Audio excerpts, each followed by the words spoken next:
Okay, so first of all, just a little bit of terminology. So we're going to be going over ketals, hemiketals, acetals, hemiacetals. Obviously, ketals, hemiketals are going to be related, right? They're also related with acetals, hemiacetals. The difference in terminology here is that ketals and hemiketals evolve from ketones, right? Acetals, hemiacetals evolve from aldehydes. In terms of their functionality, they're going to function the same way. So just like aldehydes and ketones function the same way, acetals, ketals function the same way, hemiacetals, hemiketals function the same way. And the mechanisms that we use to draw acetals and ketals, exact same mechanism, hemiacetal, hemiketal, exact same mechanism, right? So just a slight difference in terminology depending upon what functional group we're starting with. Right, so here's a more specific example, right? So we're taking a ketone and an alcohol and we're creating a hemiketal. All right, you can see the alcohol functionality, or what was the alcohol functionality here. Right, so the oxygen-carbon sigma bond that is now from that ring comes from the oxygen of the alcohol. Okay, this was here the carbonyl oxygen.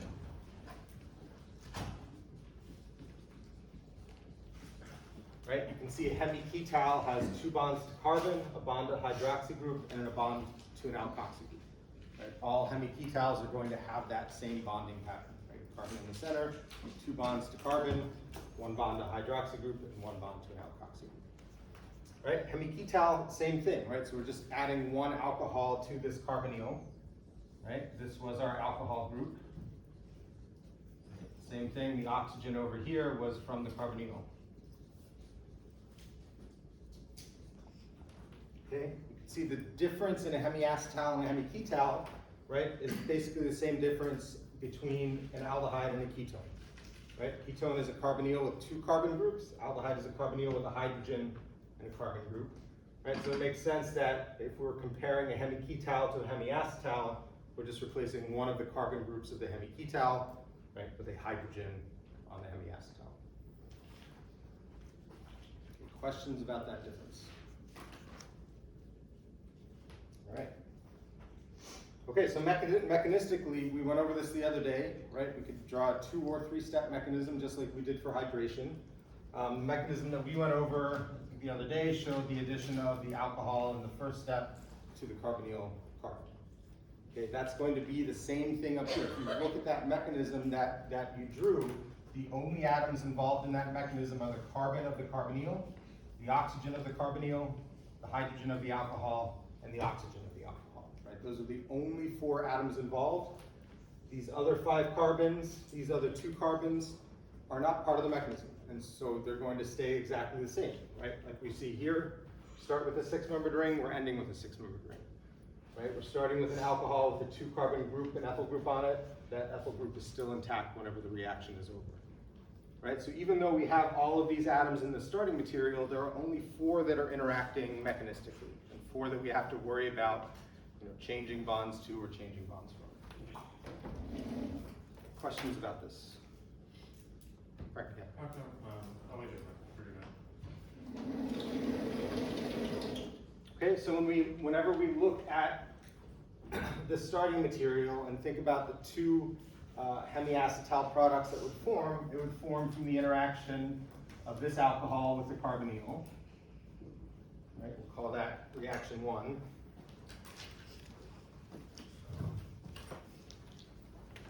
Right, or it would form from the interaction of that alcohol with the carbonyl. We'll call that reaction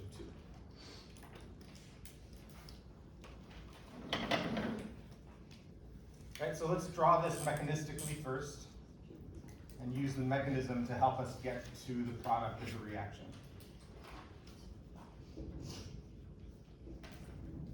And this is one of the reasons why we learn mechanisms, right? If we know how 2 functional groups are interacting, if the molecule is otherwise maybe a little too complex to just look at it and figure out what the product is, we can draw the mechanism to help us get from that starting material, point A, to the product at point B.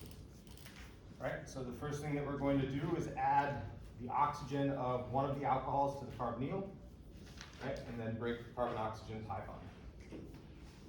You can see this when, you can see that when we do this, we're forming a ring, right? And the size of the ring that we're forming is pretty easy to figure out because we just have to count the atoms that are going to wrap around on each other, right? So we'll start with the oxygen 1, carbon 2, carbon 3, carbon 4, and then carbon 5, right? So this is showing us that we need to make a 5-membered ring.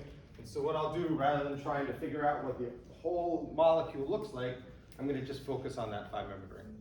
Okay, and so I'll come over to my product side, I'll draw a 5-membered ring, and then I'll number that in some order. So I'll start up here, 1, 2, 3, 4, and 5.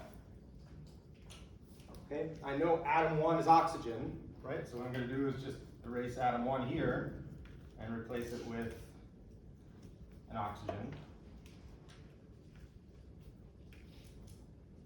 And I know that oxygen here has a hydrogen attached to it, right? So I'll draw that in as well. And then a formal positive charge. All right, everybody sees that? Okay, then I just have to go around and look at what is on the other atoms, right? So on atom 2, I have this methyl alcohol group. So on atom 2, I'm going to come over and draw my methyl alcohol group. Atom 3, I just have 2 hydrogens, so I don't have to change anything. Atom 4, 2 hydrogens, I don't have to change anything. And then atom 5, I'm going to have an oxygen. And this oxygen is this is the oxygen we just broke the pi bond to, right? So that gets a formal negative charge. And then we have a hydrogen, also an atom.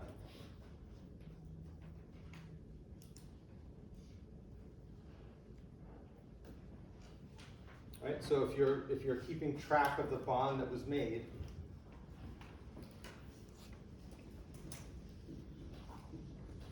the bond between oxygen 1 and carbon 5 that was made in this reaction, right? So we just took 2 atoms that were connected, right, by a long chain, and brought them together, so now we're making a ring. So how do we determine that it was going to be a ring instead of just adding the oxygen to the carbonyl and they just split like the Well, if you have a string, right, and you attach those 2 ends of a string, what are you going to make?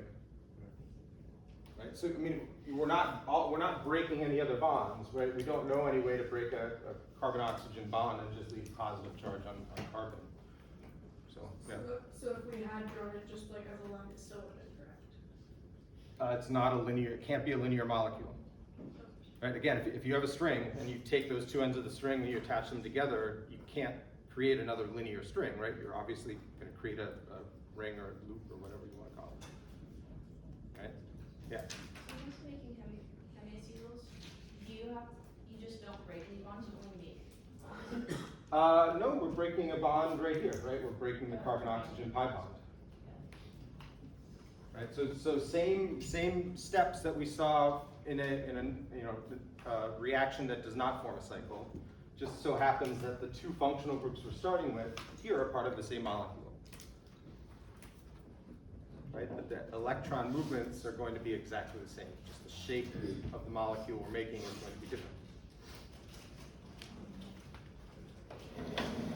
Okay, so this was the bond made. What we need to do to finish this off is we need to remove a proton from oxygen 1 and replace that proton on the oxygen that was the carbonyl, right? Like you see down here, right? The oxygen that was the carbonyl oxygen gains a proton, and the oxygen that was the alcohol oxygen has to lose that proton, right? And so to do that mechanistically here, we need something to float by, pluck the proton off, right? And then install it onto this other oxygen.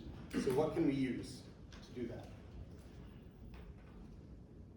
Joey? Probably water. It's a good thought, but we don't have any water in here, right? We just have this. Alcohol? Good. Which alcohol? Just regular. Regular alcohol? What do you mean by that? The one that's on there. Excellent, right? The one that, one of the basic groups that we have on our starting material, right? So when we do these, right, we don't have one molecule just going to the product. We're going to have millions of molecules of this in the reaction, right? So while some are forming acetals, hemiacetals, right, we can use starting materials, the alcohol groups of some starting materials, to just act as a proton shuttle, right? Take a proton off one, put it onto another atom. So we'll represent that just using ROH.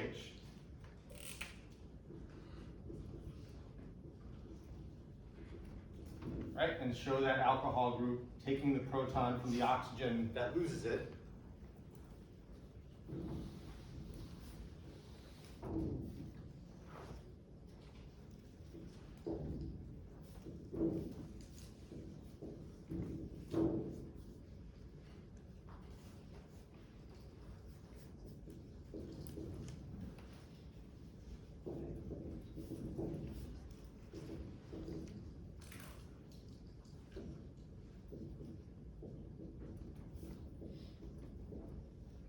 Here's our protonated alcohol group.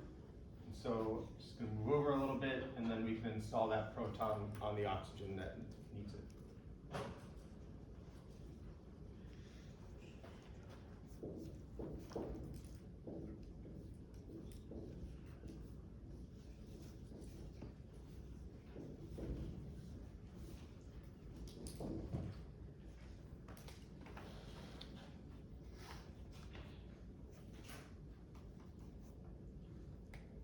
Okay, and so if you look at, right, here's our hemiacetal carbon. The groups around this hemiacetal, we have a hydroxy group. We have an alkoxy group. We have a carbon. And then we have our hydrogen. Right, so just like any other hemiacetal, right? Alkoxy group, hydroxy group, alkoxy group, hydroxy group, carbon, and hydrogen. Right? How do you know to start the mechanism by breaking the pi bond versus like going right to the alcohol and taking the proton off? Right, so there, remember in these neutral reactions we have two possible routes we can do. Right? Both are going to get you to the same place. I chose to do the alcohol addition first, followed by the proton transfer. You can show that the acid-base mechanism first, followed by making the carbon-oxygen sigma bonds. Yeah, either one will work. Under neutral conditions, either one will work. Yeah. Why did we have to add the OHR? Why couldn't we just use the other alcohol that was attached to the ring? Because the orbitals won't reach, right? In order for that proton to come off, you have to interact with the anti-bonding orbital, which evolves from this sigma bond like this, right? So any nuclear or any base plucking this proton off has to come in from that angle, right? These orbitals, just based upon the geometry around the molecule, around that hemiacetal bond, they can't reach that. Professor, Yeah. where did the H go on the fifth one? Where did the H go where? From the fifth carbon. Here? Yeah. Still there. Just didn't draw it in. Yeah. Other questions? Okay, so we drew one of them. Okay, see if you can figure out, I'll give you 3 minutes or so, see if you can figure out what the structure of the other one looks like. Right, same mechanism, same reaction, we're just using a different alcohol group on that molecule.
many people have a product run out?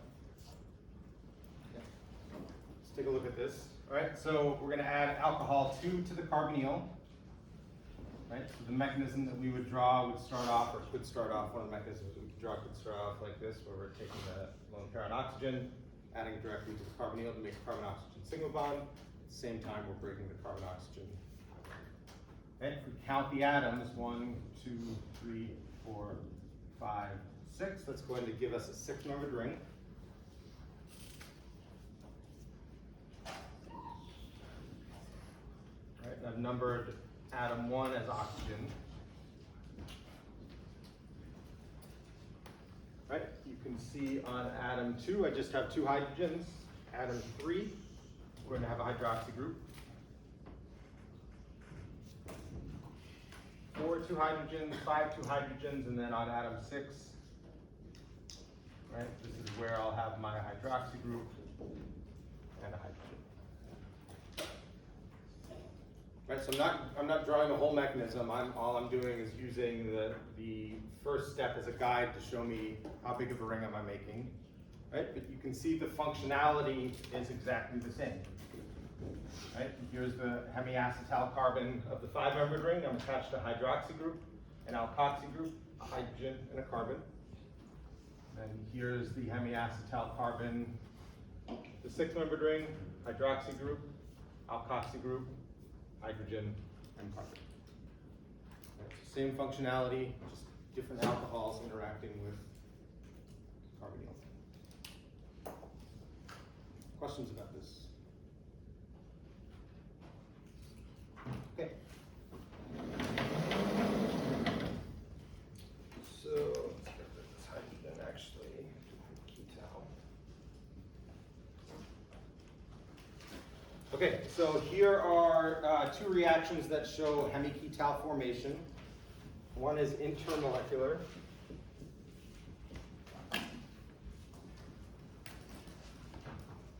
And the other is intramolecular. Right, so in intermolecular we have a separate molecule of alcohol and aldehyde. Right, so we have 2 molecules, each with one with a carbonyl, one with an alcohol, and those 2 molecules are interacting with each other. Right, the intramolecular still have those 2 same functional groups, but now they're just part of the same molecule.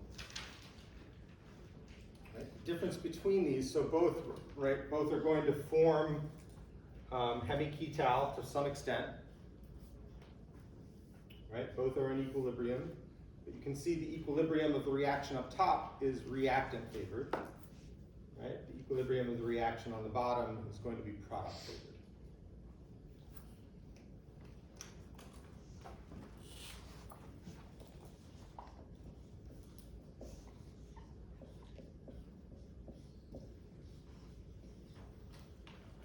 Right, this is an equilibrium issue. Okay, and so it's based upon the energy of the starting materials versus the energy of the products. Right? It's not a kinetic issue, it's not the activation energy of any reaction. Right, and so we can think about this based upon our Gibbs free energy equation. Right? Delta G equals delta H minus T delta S. Right? And when we look at these 2 reactions and compare them, why would they be different? You know, based upon what we know about Gibbs energy.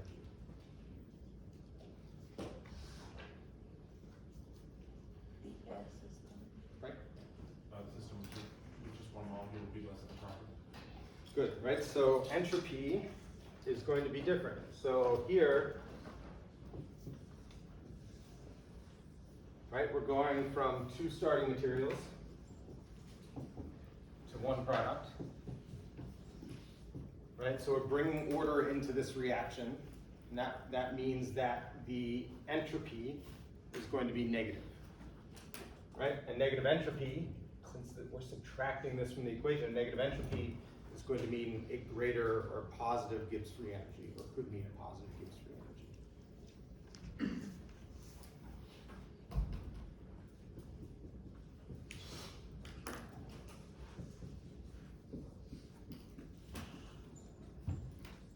Right, so this top reaction is entropically unfavorable. Start with 2 things. We're bringing order by combining those 2 things together and making 1 thing. Okay, on the bottom, it's not that this is entropically favorable, right? But the change in entropy is going to be negligible, right? There's going to be some change because we're going from this really floppy chain molecule and we're tying it up, right? So there's probably going to be a little change in the amount of order, amount of entropy in the system, but not like this, right? And so as a result, right, now this can be controlled by the enthalpy of the reaction, okay, in favor of the products. In both of these, the enthalpy is going to be the same, right? The same bonds are being made, same bonds are being broken, so there shouldn't be any difference in enthalpy, right? The only difference comes in the entropy of the reaction. Okay, questions about that? Sure. That bottom one, is it more favorable towards the products as compared to the top one, or are there actually gonna be more of that product in like a mixture? Like the fact that equilibrium arrow is towards the products on the bottom one. Yeah. Is that actually true, or is that just comparatively to the top one? Yeah, that's a good question. So this specific molecule, I don't know what the equilibrium is going to be. There's going to be significant amount that favors the hemiketal. Whether that's a 1-to-1 ratio or a 10-to-1 ratio, I don't know off the top of my head. Right? The point that I'm trying to get across here is that the intramolecular hemiacetal, hemiketal formation is often more favored. product is than. Exactly, yeah. And this is manifested, if we think about things in biology that our body uses,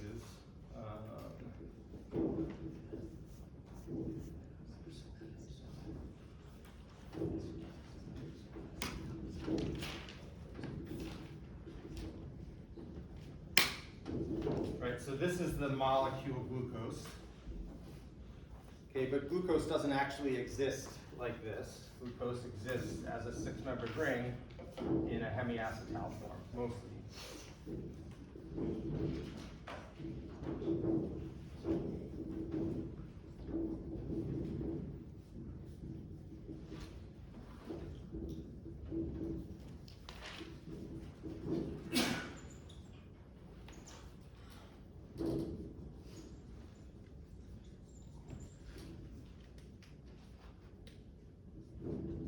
Right, so this is the hemiacetal carbon of glucose, and if you count back, 1, 2, 3, 4, 5, 6, right? It's this oxygen here that's adding into the carbonyl, or that hydroxy group that's adding into the carbonyl to make the glucose hemiacetal. Right, so when we think about sugar in a bottle, the sugars that our body uses as receptors, the sugars that our body makes, right? Those sugars are in equilibrium between, if it's just a monosaccharide or a single molecule of glucose, it's going to be in equilibrium between these two forms, but it's always going to favor the closed 6-membered ring. Okay. Questions about this?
Right, so next we're going to take a look at the reaction that you guys have been working on in lab over the past couple of weeks, and that's going to be the formation of acetals and ketals.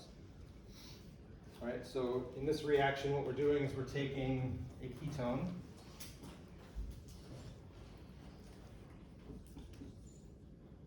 and we're taking 2 separate alcohol groups,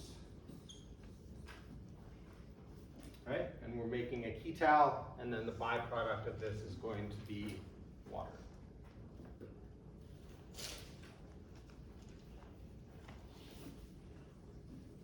Right? And an important detail of this reaction is that it's acid catalyzed, right? So you can see when we were looking at the hemiacetals, hemiketals before, those were just going in without any catalyst, right? There was no acid, there was no base, it was just the alcohol and the carbonyl function group, right? If we change that, right, if we add in an acid catalyst, that's going to change the outcome of the reaction, right? And push this beyond the hemiacetal, hemiketal stage, right, that half stage, to the ketal, right? So if you think about hemiacetals and hemiketals, they're called hemiacetals, hemiketals because there's one alcohol group being added to that carbonyl, right? Acetals and ketals, full acetals and ketals, they're going to be two alcohol groups added to that carbonyl, right? So hemi, like a hemisphere, is a half a sphere, right? Hemiketal is a half a ketal.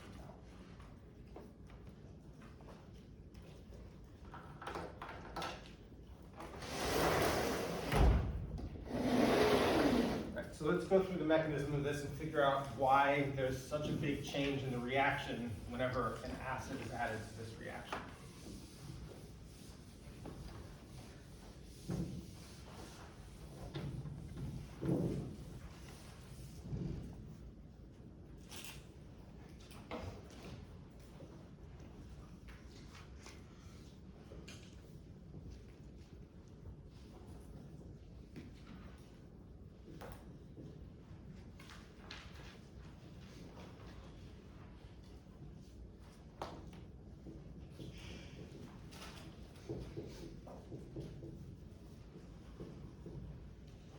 Okay, so say we have these three things in a reaction, right? So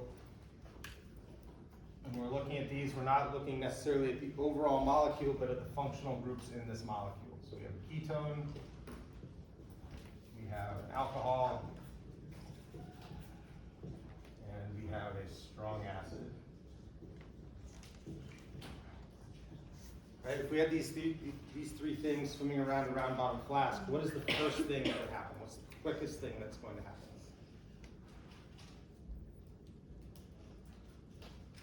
Bridget? Will the strong acid donate its proton? Yeah, why would that happen quickly? Because the strong acid is highly reactive? It's highly reactive, but reactivity is more of a thermodynamic consideration, right? It talks about what energy level we're starting at and what energy level we're getting to. It doesn't really say anything about the rate of that step. You're right. I mean, that's going to be the first thing, but why would that be faster than any other step? Why would that be faster than addition of the oxygen to the carbonyl? Why would that be faster than this oxygen pulling off that proton of the alcohol?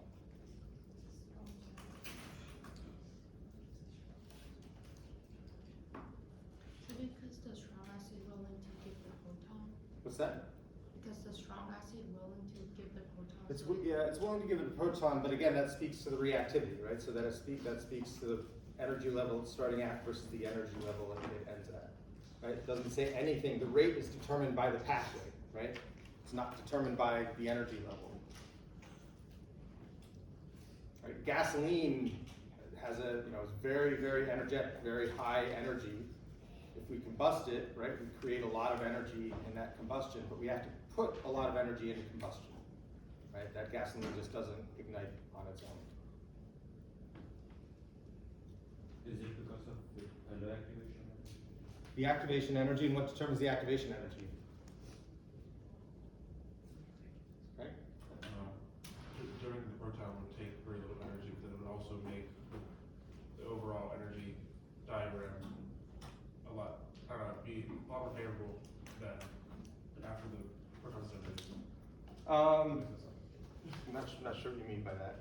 I'm trying to say that it lowers the activation energy, but it also doesn't take much energy to donate the proton. So by donating the proton, it doesn't use that much energy. Okay. But then after that, the entire energy of the system is lowered, or well, the activation energy is raised, so it would be easier for the Russian to do.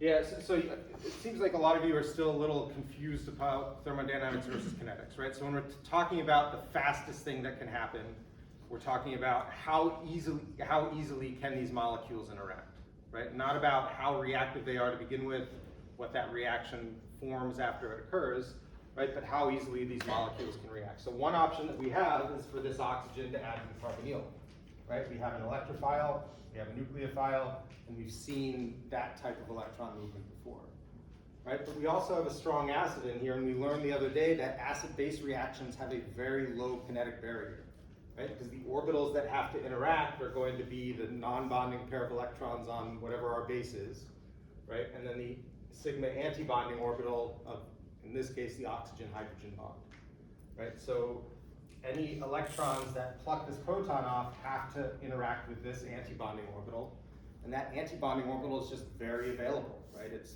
hanging on the outside of that molecule. If something interacts with it, the molecules, the two molecules themselves, don't really have to interact that much, right? So when we're talking about the rate of a reaction, this is going to have a very low kinetic barrier, right? The activation energy is going to be low just because it's easy for those molecules to interact. Okay, we also have a strong acid, which is important, right?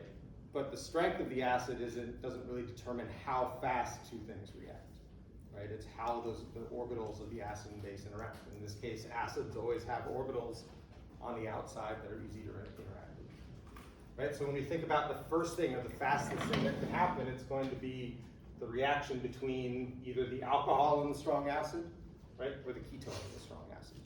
If the alcohol gets protonated, which it will, right, that proton will end up on the oxygen, but ultimately, right, to move forward with the mechanism, we need to protonate the carbonyl oxygen, right? So we'll just show that here. I'm just going to show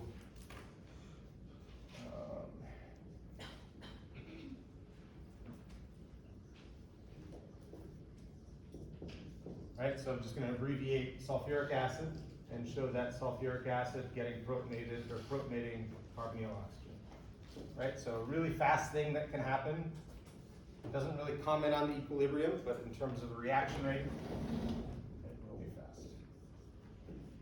And that changes the carbonyl, changes the reactivity of the carbonyl, right? And this is the basis of catalysis. We're taking something that's an okay electrophile, we're protonating it, forcing that oxygen to give away a pair of electrons that heavily polarizes that carbonyl bond. And so now, a molecule of our alcohol can be added very easily to that carbonyl.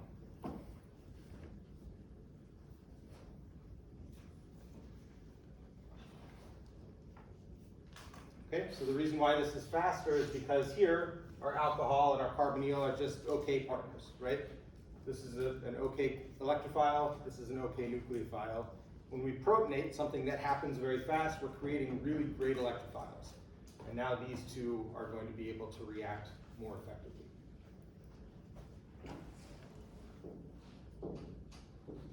Okay, so the alcohol adds.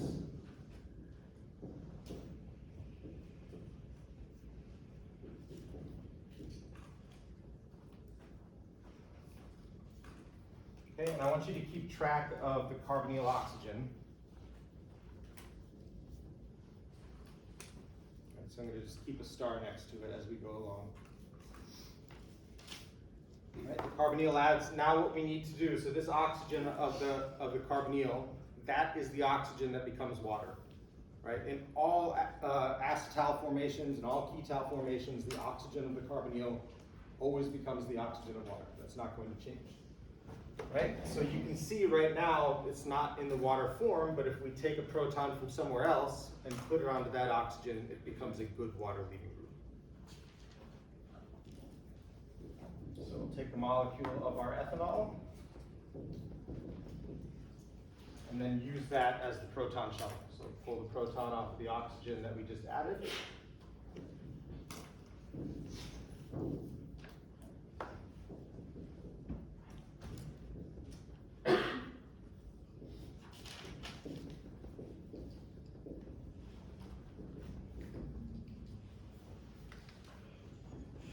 Okay, and then we're going to put that onto the oxygen that we want to lose as water.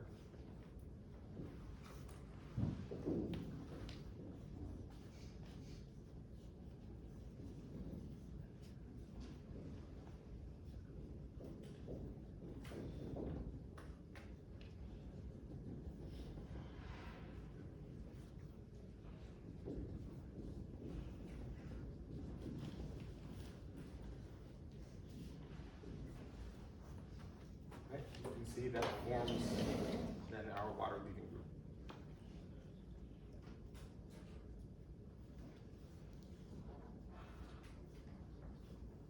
Right? Key step here, when that water leaves, right? So what we need to do, if you look at where we were going for this reaction, let's draw the full ketal here.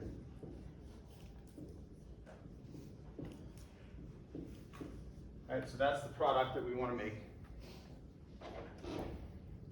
Right, see where we are right now and where we're going, we need to replace this water with an alcohol group, with an alkoxy group. Right, unfortunately, that doesn't happen through direct substitution, but through an elimination addition mechanism. Right, so we're going to eliminate the water off, right? We're going to kick it off, and we're going to use the lone pair of electrons on this oxygen to help push it out.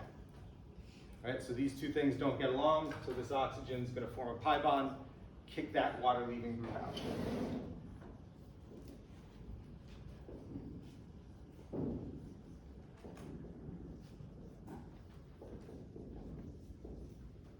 Right, and you can see that the water of the carbonyl, or the oxygen of the carbonyl, becomes part of the water leaving group.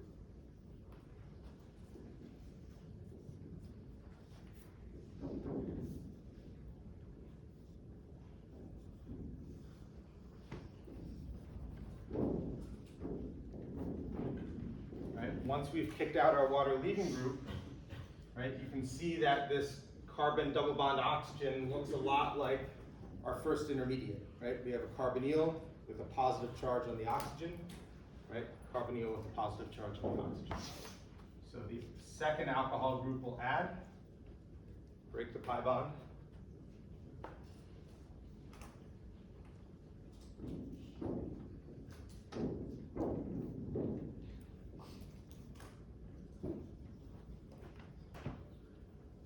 Okay, so this is the carbon-oxygen sigma bond that was just made, the alcohol that we just added.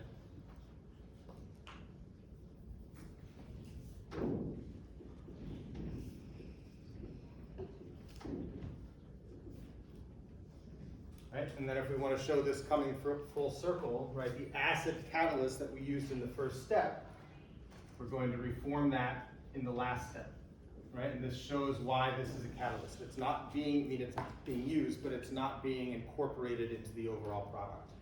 Right, the proton is given away in the first step, it's returned in the last step so that that molecule of sulfuric acid can go on to catalyze subsequent reactions.